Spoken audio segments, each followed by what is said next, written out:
জি আপনাদেরকেই বলছি, আপনারা জিন্স পরতে পারবেন না, মেয়েদেরকে বলছি, এবং টি শার্ট পরতে পারবেন না। আপনারা ওই যে যা ইচ্ছা তাই ড্রেস পরে বলবেন যে হাজার বছরের সভ্যতা সংস্কৃতি, এসব বাজে কথা চলবে না এখানে। এটা হাজার বছরে কোনোদিনও আমাদের দাদা নানিরা এগুলা কখনো পরে নাই। পড়ছে? আপনার দাদি কখনো এরকম পরছিল শাড়ি? তো যে বললো হাজার বছর থেকে পরে আসতেছে নাকি। সুবহানাল্লাহ। তো এখানে বিষয়টা হচ্ছে পুরুষ মেয়ের পোশাক পরতে পারবে না, মেয়ে পুরুষের পোশাক পরতে পারবে না। আমি খুব সংক্ষিপ্ত করে আপনাকে কোরআন সুন্নাহ থেকে 4টা মূলনীতি বলে দিলাম। এই 4টা মূলনীতি কোরআনেও আছে, হাদিসেও আছে। আসেন, এই যে নারীর অবমাননা, এই বিষয়টা আইয়ামে জাহিলিয়াতে যেমন ছিল, এখন দেখবেন আরো বড় পরিসরে এসেছে। আসে নাই? এই যে ফ্যাশন শো, দেহের প্রদর্শনী, বিভিন্ন ফিল্মস দেখবেন, ফিল্ম ইন্ডাস্ট্রিজে দেখবেন, মিউজিকে দেখবেন, পর্নে দেখবেন, মেয়েদের দেহটাকে নিয়ে ব্যবসা করা হচ্ছে। আগে তো না হয় কন্যা সন্তান হলে জীবন্ত পুঁতে ফেলতো নাকি, এখন যদি গর্ভের বাচ্চা মেয়ে জানে, অনেকে আগেই মেরে ফেলায়। বোঝেন নাই মনে হয়? অনেকে যদি জানে যে গর্ভে মেয়ে সন্তান আছে, আগেই মেরে ফেলায়। এমন অনেক দেশ আছে, আমি নাম বলছি না দেশের সঙ্গত কারণে, যে সে দেশে এরকম মেয়ে সন্তানকে এই যে খালাস করে ফেলার, নষ্ট করে ফেলার, ভ্রূণ নষ্ট করার আলাদা ক্লিনিক আছে, আলাদা হসপিটাল আছে। বলে নাউজুবিল্লাহ। তো আসলে ওই 1450 বছর আগের মানুষটা বেশি বর্বর ছিল না আমরা বেশি বর্বর? এই যে অধিকারের কথা বলে বলে আমরা মেয়েদের দেহটাকে নিয়ে এখন মস্করা করছি, তামাশা করছি। সবচেয়ে সেরা অধিকার কোথায় পাবে? কোরআনে পাবে, হাদিসে পাবে, ইসলামে পাবে। তার পর্দা নিশ্চিত হবে, দেহ সেফ থাকবে, তার ইজ্জত নিশ্চিত হবে, ইজ্জত সেফ থাকবে, তার সম্মান সেফ থাকবে, তাকে রাজরানীর মতো স্বামী বাসায় রাখবে, কারণ সে হচ্ছে তার কাছে সবচেয়ে মূল্যবান প্রিয় বস্তু। শুধু তাই নয়, সম্পত্তির অধিকার তাকে দিতে হবে। একজন মেয়ে তার ভাইয়ের সম্পত্তি পাবে, তার বাবার সম্পত্তি পাবে, তার স্বামীর সম্পত্তি পাবে, সব দিক থেকে সে সম্পত্তি পাবে। আর একজন ছেলে কিন্তু সব দিক থেকে সম্পত্তি পাবে না। তো এই বিষয়গুলো যখন এক শ্রেণীর মানুষ বোঝে না, তখন ইসলামের বিরুদ্ধে অহেতুক প্রোপাগান্ডা চালানো শুরু করে। সবচেয়ে সেরা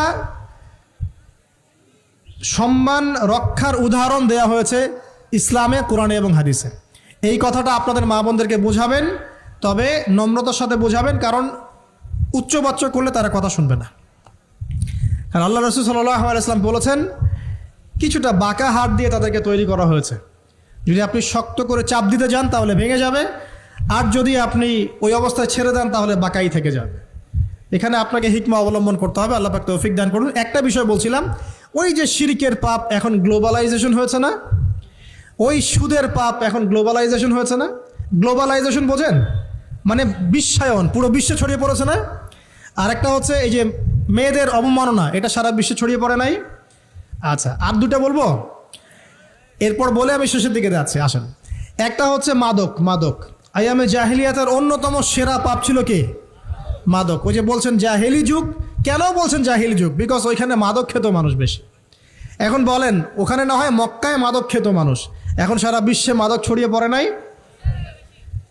বেশি না কম? এখন এই যে নতুন নতুন মাদক আসছে, ইয়াবা, আরও নাকি কি আসছে নতুন নতুন, আমরা নামও জানি না। এই যে গাঁজার নাম জানি, ফেন্সিডিলের নাম জানি, আর কি আছে, হিরোইন বলেন, আর দু একটা, আফিম, আর কি আছে? হ্যাঁ, রেন্ডি। সুবহানাল্লাহ, এই নামও কখনো শুনি নাই আমি। আচ্ছা শোনেন, বিষয়টা হচ্ছে, দেখুন, এই বিষয়টা কি হালাল না হারাম? আচ্ছা, এটাকে যদি আমরা হালাল করে নেই তাহলে কি হবে? কুফরি হবে না শিরক হবে? শিরক কুফর দুটোই হচ্ছে। কিন্তু এখন মক্কার কিছু মানুষ মাদক খেয়েছে বুঝলাম, আল্লাহ রাব্বুল আলামিন ধাপে ধাপে এখান থেকে বের করেছেন। প্রথমে বলেছেন মদ খেয়ে নামাজের ধার কাছে যেও না। হ্যাঁ, তারপরে বলেছেন এই যে মাদকে কিছুটা উপকার আছে কিন্তু বেশি ক্ষতি। তারপর বলেছেন খেয়ে নামাজের কাছে যেও না। তারপর ধাপে ধাপে শেষের দিকে এসে আল্লাহ পাক বলেছেন যে এটাকে ছেড়ে দাও। সূরা মাইদায় পড়ে দেখেন, এটা শয়তানের কাজ। তখন সাহাবায়ে কেরাম রাদিয়াল্লাহু আনহুম পুরোপুরি মাদক থেকে নিজেদেরকে মুক্ত করলেন। এরপরে কি কখনো তারা মাদক ছুঁয়েও দেখেছেন? বরং মাদক দ্রব্য সেবন করলে 40টা লাঠি বেত্রাঘাত করতে হয়, ইসলামিক শাস্তি। কয়টা লাঠি? আর উমর রাদিয়াল্লাহু আনহুর সময়ে 40 লাঠিকে বাড়িয়ে 80 লাঠি করা হয়েছিল। কত লাঠি? 80 লাঠি। কিন্তু আরও একটা পাপের শাস্তি আছে, বলবো? অপবাদ। এখন যেটা বেশি দেওয়া হয়, অপবাদ, মিথ্যা অপবাদ, সতী সাদী নারীর উপরে মিথ্যা অপবাদ, এর শাস্তি হচ্ছে 80 লাঠি। আবার 100 লাঠির শাস্তি আছে, 100 লাঠি। এটা কিসের জানেন? জিনা, জিনা। এই যে যারা করছেন, এর শাস্তি হচ্ছে 100 লাঠি, তাও জনসমক্ষে দিতে হবে, গোপনে না। আর 1 বছরের জন্য এলাকা ছাড়া করতে হবে। রজম একটা শাস্তি আছে, রজম। এটা কি? রজম মানে পাথর নিক্ষেপ করে হত্যা। এটা তো বর্বর, তাই না? অমানবিক, মধ্যযুগীয়। এসব কথা শুনছেন না? শোনেন, কিছু কিছু বিষয় আছে যে বিষয়গুলো করার পরে এই পৃথিবীতে মানুষ বেঁচে থাকার অধিকারটা হারিয়ে ফেলে। কথা বুঝতে পারছেন না মনে হয়? কিছু কিছু পাপ আছে, এগুলো করলে পরে মানুষ এই পৃথিবীতে বেঁচে থাকার অধিকারটা হারায় ফেলে। যেমন কোনো বিবাহিত ব্যক্তি যদি জেনা করে, নাউজুবিল্লাহ, কোনো ছেলে যদি কোনো ছেলের সাথে যৌন সম্পর্ক করে, সমকামী করে, বা এটাকে যেটা গে মানে যেটা কি বলে, সমকামিতা, ঠিক আছে, এই কাজ যদি কেউ করে, নোংরা কাজ যদি কেউ করে, কোনো মেয়ে যদি কোনো মেয়ের সাথে এরকম কোনো কাজ করে, একই পাপ। এইসব পাপ করলে পরে এই পৃথিবীতে বেঁচে থাকার অধিকারটা সে হারিয়ে ফেলে। কথা কি বুঝতে পারছেন? আচ্ছা, তখন শাস্তি হচ্ছে আল্লাহ রাব্বুল আলামিন পাথর নিক্ষেপ করে হত্যা করতে বলেছেন। কারণ হচ্ছে সে এত গর্হিত একটা কাজ করেছে যেটা এই শাস্তি পাওয়ার সম্পূর্ণ যোগ্য। এবং কওমে লূত নামে যে কওম ছিল, ওই কওমটাকে আসমানে উঠিয়ে আল্লাহ পাক পাথর বর্ষণ করে এভাবেই শেষ করে দিয়েছেন। জর্ডান একটা দেশ আছে না, জর্ডান, জর্ডানের পাশে ডেড সি নামে একটা জায়গা আছে, ডেড সি, মৃত সাগর। ওইখানে সাদুম নামে একটা গোত্র থাকতো। কোন গোত্র? সাদুম। ওই সাদুম গোত্র এরকম সমকামী ছিল। আল্লাহ রাব্বুল আলামিন লূত আলাইহিস সালামকে পাঠিয়েছিলেন, তারা হেদায়েতের বাণী শোনে নাই। আল্লাহ পাক ওদেরকে আসমানে উঠিয়ে পাথর নিক্ষেপ করে উল্টা দিকে দাফন করে দিয়েছেন। নাউজুবিল্লাহ। তো কিছু কিছু পাপ আল্লাহ পাক সহ্য করেন না, আল্লাহ পাকের আরশ কেঁপে ওঠে। এই পাপগুলো সেরকম পাপ। কথা বুঝতে পারছেন? তো এই যে জিনা, পর্নোগ্রাফি, ব্যভিচার, পরকে, এগুলোর মধ্য দিয়ে আমরা নারীর অবমাননা করছি না? এবং ধর্মের মাধ্যমেও মাঝে মাঝে করছি, যখন আমরা ধর্মের নামে মেয়েদের অধিকার দিচ্ছি না।